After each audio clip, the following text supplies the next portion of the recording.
ನಿರೀಕ್ಷೆ ಇತ್ತ ಬೇಲ್ ಸಿಗುತ್ತೆ ಅನ್ನೋದು ನಿರೀಕ್ಷೆ. ಅಂದರೆ ಇವಾಗ ಒಂದು ಸ್ವಲ್ಪ ತಡ ಆಗ್ತಾ ಇದೆ. ಅಂದರೆ ಇವತ್ತು ಆರ್ಡರ್ ಆಗಿದೆ ಅಂದರೆ ಸೋಮವಾರ ಅದು ಇವತ್ತೇ ಬಿಡುಗಡೆ ಆಗ್ಬೋದಾಗಿತ್ತು ಅಂದರೆ ಸೋಮವಾರ ಆಗುತ್ತೆ. ಜಜ್ಮೆಂಟ್ ಲೇಟ್ ಆಗಿರೋದ್ರಿಂದ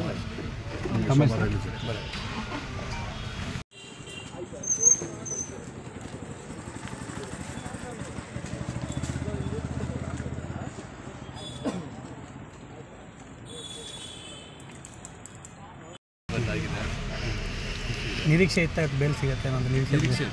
ಅಂದರೆ ಇವಾಗ ಒಂದು ಸ್ವಲ್ಪ ತಡ ಆಗ್ತಾ ಇದೆ. ಅಂದರೆ ಇವತ್ತು ಆರ್ಡರ್ ಆಗಿದೆ ಅಂದರೆ ಸೋಮವಾರ ಅದು ಇವತ್ತೇ ಬಿಡುಗಡೆ ಆಗ್ಬೋದಾಗಿತ್ತು ಅಂದರೆ ಸೋಮವಾರ ಆಗುತ್ತೆ. ಜಜ್ಮೆಂಟ್ ಲೇಟ್ ಆಗಿರೋದ್ರಿಂದ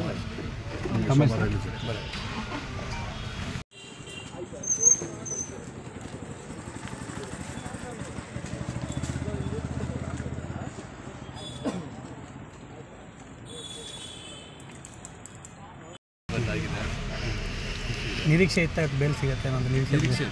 ಅಂದರೆ ಇವಾಗ ಒಂದು ಸ್ವಲ್ಪ ತಡ ಆಗ್ತಾ ಇದೆ. ಅಂದರೆ ಇವತ್ತು ಆರ್ಡರ್ ಆಗಿದೆ ಅಂದರೆ ಸೋಮವಾರ ಅದು ಇವತ್ತೇ ಬಿಡುಗಡೆ ಆಗ್ಬೋದಾಗಿತ್ತು ಅಂದರೆ ಸೋಮವಾರ ಆಗುತ್ತೆ. ಜಜ್ಮೆಂಟ್ ಲೇಟ್ ಆಗಿರೋದ್ರಿಂದ